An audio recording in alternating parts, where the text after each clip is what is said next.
کہتے ہیں کہ جو ان کے معیار کے گھر ہیں جو پہلے بنے ہوئے تھے اس کو ریپلیس کرنے میں 20 سے 30,000 روپیہ پر کمرہ لاگت آئے گی. 20 سے 30,000 یعنی 50,000 میں ان کا کہنا ہے کہ جی پورا گھر دے سکتے ہیں, اور وہ دے رہے ہیں 2 کمرے اور اس کے ساتھ ایک چھوٹا سا کچن جو برآمدے میں ہے, اور 4 دیواری جو ہے وہ خود بنا لیں گے. یہ اس فارم کے اندر, کیونکہ شیلٹر تو سب سے ضروری ہے بالکل رضی سب سے پہلے انہوں نے صاحب, شیلٹر کہ اپنی چھت ہو. ٹھیک ہے, چلیں سیلاب کے حوالے سے بھی بات کر لی, اور اپنے بھائیوں کو ہم روز بات کرتے ہیں جو ہم یہی ایفرٹ کر سکتے ہیں کہ ہم کس طرح سے معاملات حل کر سکتے ہیں اور کیا اقدامات کر سکتے ہیں.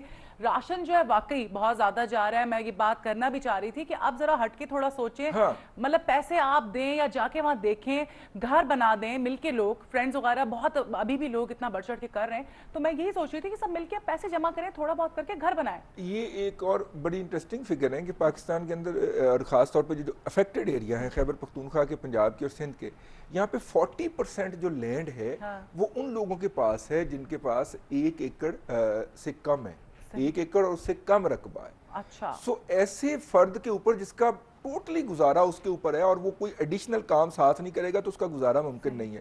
پاکستان کے اندر بڑی ڈومیسٹک کمپنیز ہیں خاص طور پہ ایگریکلچر انپوٹس کی, جن کے پورے پاکستان میں آؤٹ لیٹ ہیں اور جن کے یہ لوگ پرماننٹ کسٹمر ہیں.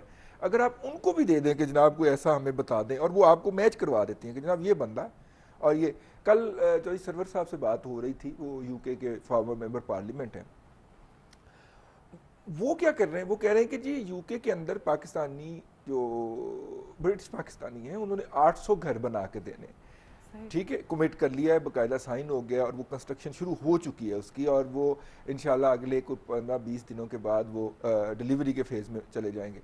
وٹ دے آر ڈوئنگ کہ وہاں پہ جو یو کے اندر کوئی فیملی اگر ایک گھر بنا کے دیتے, وہ کہے گا جی ہم ایک گھر اڈاپٹ کرتے ہیں, اس گھر کے اندر جو فیملی آئے گی اس کا ڈائریکٹ لنک یو کے کی فیملی کے ساتھ وہ کروا دیں گے.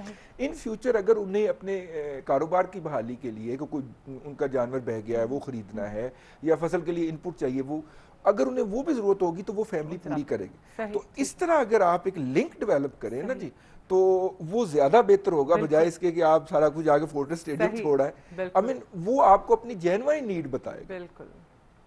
تو یہ ایک جو عمل ہے یا ایک پروسیس جو ہے, میری خواہش ہے کہ وہ لوگ اس میں جائیں. اور میرا خیال ہے کہ دیکھیے یہ 50,000 سے لے کے 1 لاکھ کے درمیان کا ایک ہے کہ جس سے آپ پوری فیملی کو واپس وہاں پہ کھڑا کر لیں گے. ایک خاندان صاحب حیثیت, ایک خاندان جو ہے جو ضرورت مند ہے, کوئی بڑا مسئلہ نہیں ہے, اور کئی خاندانوں نے جن کو میں ذاتی طور پہ جانتا ہوں اس سے کئی گنا زیادہ اب تک کنٹریبیوٹ کر دیا. تو اگر وہ اس طرح کر لیں تو اس سے ایک تو آپ کو انشور ہو جائے گا کہ ہم نے ایک فیملی کو اپنے کھڑا کر دیا, پلفریج کا عنصر ختم ہو جائے گا. بالکل. اچھا, اب کیونکہ دیگر بھی بہت سارے ایشوز ہیں ان پر ہم بات کریں گے, جو سب سے افسوسناک بات ہے اور مسلمانوں کے لیے, میرے فرینڈز بھی اس پہ بہت احتجاج کر رہے ہیں, بہت شدید مذمت کی جا رہی ہے. آپ کو پتہ ہے وہ جو امریکہ میں امریکی پادری نے جو منصوبہ بنایا ہے, انتہائی افسوسناک بات ہے کہ جی قرآن پاک کی نعوذ باللہ بے حرمتی کرنے کا. تو کیا کہیں گے آپ اس پہ, کیا ہو رہا ہے؟ بڑے لبرل بنتے ہیں یہ امریکی, تو اس قسم کا اقدام. دیکھیے بات یہ ہے کہ ایکسٹریمسٹ تو ہر سوسائٹی کے اندر ہوتے ہیں, ٹھیک ہے. مسئلہ صرف یہ ہے کہ ان کے ایکسٹریمسٹ ہوتے ہیں تو وہ صرف بیان بازی کرتے ہیں. اگر ہماری سوسائٹی میں ایکسٹریمسٹ آ جائے تو وہ ہماری فوج کو کہتے ہیں کہ ان کے اوپر توپیں چڑھا دو. صحیح, ٹھیک ہے, بالکل, کیا بات کی آپ نے, بالکل صحیح کہا. اب یہ فرق ہے, یہ لیڈرشپ کا فرق ہے کہ وہ اپنے لوگوں کو کیسے ڈیل کرتی ہے یا کرواتی ہے. وہ ان کے ایکسٹریمسٹ تھے, انہوں نے بیان دے دیا, انہوں نے پابندی لگا دی, بات ختم ہو گئی. وہ پادری صاحب کوئی اکیلے نہیں تھے, ان کے پیچھے ایک پوری کمیونٹی تھی.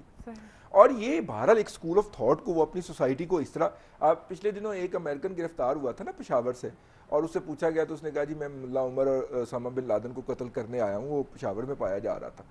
سو یہ سمجھانے کی یہ ضرورت ہے کہ جس طرح آپ کے ہاں یہ عناصر ہو سکتے ہیں اس طرح ہمارے ہاں بھی یہ عناصر ہو سکتے ہیں. ان عناصر کی بنیاد پہ پوری, اور جس طرح آپ کے ہاں کنڈیمنیشن پائی جاتی ہے ہمارے ہاں بھی ان کے بارے میں کوئی اچھی رائے نہیں پائی جاتی. لیکن ان عناصر کی کو بنیاد بنا کے آپ عراق پہ چڑھ دوڑیں یا افغانستان پہ چڑھ دوڑیں یا پاکستان کے فاٹا اور پاٹا پہ ڈرون حملے شروع کر دیں, یہ کوئی اچھی بات نہیں ہے. اب 650 لوگ آپ نے مارنے کے دعوے دار ہیں, اس میں سے 7 یا 8 جو ہیں وہ کہا جاتا ہے کہ وہ والے تھے, باقی سارے بے گناہ سویلین تھے. تو یہ کوئی اچھی بات نہیں ہے. جس طرح آپ کے ہاں اس طرح ہمارے یہاں. صحیح. اچھا امریکہ نے تو اس کی خیر مذمت کی پابندی لگا دی گئی ہے اور ان کا یہ کہنا ہے کہ القاعدہ کو اور مواقع ملیں گے اس منصوبے سے اگر اس طرح کا کورس جو پھر وہ امریکن کی ایکسٹریمزم کی بات کرتے ہیں وہ ان کو تو پھر اس کے ریئیکشن پیدا کرنے کا موقع ملے گا نا, اور ان کے لیے شاید بائبل کی وہ اہمیت نہ ہو جتنی ہمارے لیے ہے. ہمارے لیے قرآن کی, ہمارے لیے بائبل بھی اتنی امپورٹنس ہے, ہمارے لیے حضرت عیسیٰ علیہ السلام بھی اتنے ہی قابل احترام ہیں. ان پہ ہم ایمان نہ لائیں تو ہمارا تو ایمان مکمل نہیں ہوتا.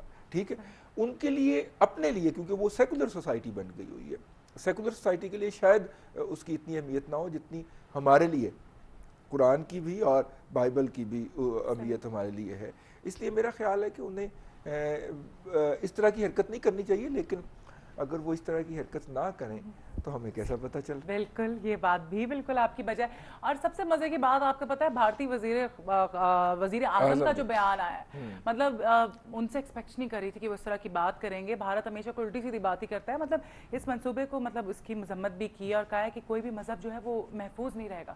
بھارتی وزیر اعظم نے یہ بات کر دی, بڑی بات ہے. مجھے بڑی شرم آئی ہے, ہمارے وزیر اعظم کا کوئی بیان نہیں. ہمارے وزیر اعظم اتنی افسوسناک بات ہے کہ ابھی تک خاموشی اختیار کی. اور ہمارے زرداری صاحب کا کوئی بیان نہیں آیا کہ کہیں امریکن ناراض نہ ہو جائے. اللہ کے بندو, کل بھی یہ بات مطلب ان لوگوں کو پالیٹکس بھی نہیں کرنی آتی. یہی تو موقع ہوتا ہے چیزوں کو کیش کرانے کا, یہی تو موقع ہوتا ہے. آپ کہتے ہیں جی عوام کو روکنا مشکل ہو جائے گا. اتنی بڑی بات ہے, مسلمانوں کے دل جو ہیں اس وقت رو رہے ہیں کہ قرآن پاک کی بے حرمتی, ہر مسلمان کا دل اس وقت رو رہا ہے. اور ہمارا وزیر اعظم اور صدر صاحب چپ بیٹھے. وزیر اعظم صاحب جو ہیں وہ تو ایک مذہبی اور روحانی رہنما بھی ہیں نا, گدی نشین ہے وہ ایک جگہ پہ, پیر نہیں پیر ہیں بھائی, بہت سارے ان کے فالوورز ہیں.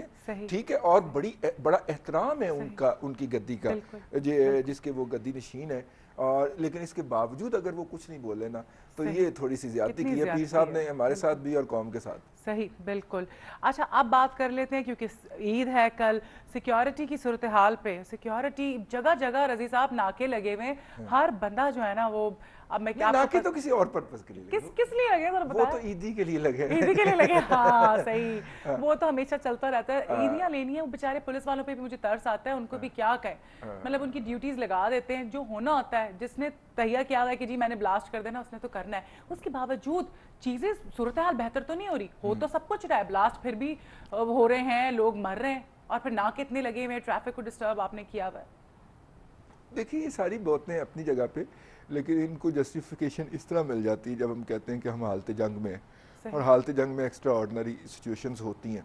لیکن اتنی بڑی قوم کولیکٹیولی حالت جنگ میں ہو, یہ شاید دنیا کے ہاں ورلڈ وار کے علاوہ کوئی ایگزامپل نہیں ملتی کہ 18 کروڑ لوگ جو ہیں وہ سارے کے سارے حالت جنگ میں. اس طرح کی مثال نہیں ملتی. لیکن یہ ایک یوزول پروسیس ہے. ہم ذرا تھوڑا سا آج کل کی سچویشن میں اس کو زیادہ ہائی لائٹ کر دیتے ہیں. ہم جرنلسٹ کی بات کر رہے ہیں, وہ اس کو ذرا ہائی لائٹ کر دیتے ہیں کیونکہ ریسنٹلی یہاں پہ اس طرح کے واقعات ہوئے ہیں. یہ ایک قسم کا جرنلسٹ جو ہے وہ ایک پلر آف سوسائٹی کے طور پہ اپنی طرف سے ایک